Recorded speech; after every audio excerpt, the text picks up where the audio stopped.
Look back in your life at different times you had your growth edge, like new chapters were opening up, and maybe you had fear, maybe you didn't know what was going to happen, you had uncertainty, and realize that that fear is like a firewall, and it's your mind accepting a limitation.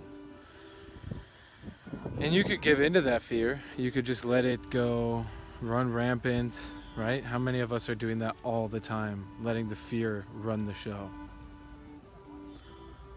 But how about this? Grab a pen, grab a piece of paper, and write this down. Put it somewhere where you're going to see it. Because I fear it, I must do it. That will change your life. I don't know if you can hear this lady. She's playing a violin over here. Pretty nice evening over here, Minneapolis. Obviously use common sense. Don't go, if you're afraid of jumping off a bridge, well, then don't do that, don't be stupid. But if you're afraid of going to talk to that person or have that difficult conversation, maybe you're afraid of bringing your business to the next level, or just in general, maybe you're afraid of speaking out because you fear it. Do it. Otherwise your mind's going to run the show. Think about the alternative. The alternative is you just accept that fear is valid and that fear is a reason that you shouldn't do something. But again, look back at your life. The times you've been afraid to do things, you grow the most. Now this leads me into another concept that helps you really understand fear and helps you see fear as a gift. There's a book called Anti-Fragile. I'd recommend just be familiar with this term. So something that's anti-fragile is something that grows stronger with every time it gets hit. It like strengthens every time a punch happens. You get stronger from it. So look at that now in the context of what is it that you fear? What is it the thing that you would be devastated to do or put yourself through? Well, focus on being anti-fragile. Realize that you may suck, you may fall, you may royally screw it up. But who are you going to become through that process? How much more are you going to learn because you just did it, instead of just reading a book about it or watching a YouTube video about it or sitting in your room playing out this grandiose fantasy around just how cool you are and how wonderful you're going to be and all this shit that actually has nothing to do with reality. Because for those of you who think, oh, my mind just creates reality, well, no, it doesn't. Yeah, your mind is a tool and it helps you, but real physical action is what creates reality. And a lot of people, especially in this self-help positivity world, get all screwed up with that. They think they can just think their way into whatever. So, or vibrate. That's a big one. People are like, ooh, if my vibration is right, these things will just pop up. And there's something to that, but you actually have to do things. And so look at what is it that you're fearing. Because one of my mentors told me this like 2 months ago. And initially he told it to me and I felt horrible. I was like, no, I don't think that's a good idea.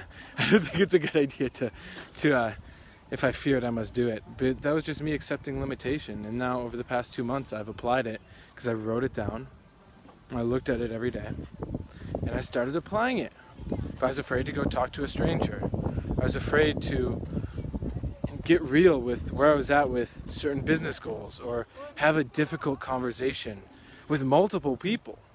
But I did it, and who I became in the process is infinitely more valuable than if I were to just give in to the bullshit fear anyway. So what are you fearing? I would suggest write it down on a piece of paper so you can look at it. Warning, you may get triggered, but that's the best trigger you could have, because now you can actually really look at what is the shit you're avoiding, because that's what's keeping you stuck. And what is your life going to be like on the other end of that? Well, that's only for you to find out. If you want support with this, reach out, because it's a lot easier to do things like this and break through. If you're trying to do this just alone, you're pretty much screwed, because you're going to face firewalls, you're going to face rejection, you're going to feel like shit, and you're not going to have anyone to talk to. But in the reverse, you have a group of like-minded people who are all intentional about creating a better version of themselves and looking at their fears and challenging the limitations, looking at your beliefs that are BS and things that you think are true that aren't actually true. You just accept them. Well, when you have a group of people who are willing to look at reality at that level and really dig in, it's freaking awesome, because you can leverage that group in certain ways to say some bold claim of like, hey, this week I'm going to go have these 3 difficult conversations I know I need to have. I've just been afraid of having them because I think the relationship's going to be over. But then you're in a group and you say, yo, I'm going to do this before we talk next. That is powerful. Because then you do it, because then your reputation's on the line. It's genius. It's how you leverage your own way of thinking, your psychology, so to speak. So who are you going to be? Are you going to be the kind of person that just fears things and then you don't do it, and then you distract yourself with drinking or TV or your job, and then you give yourself the excuse of, well, I'm just too busy, I have a new project at work, or I just got a raise, or something like that? You can always come up with excuses, but in reality, you're going to have to look at what it is you fear. You're going to have to face it either now or later. So why not direct it? Why not take the directive principle over it? And that will open up a whole new world for you. Because until you do that, you're going to be limited. Choice is yours.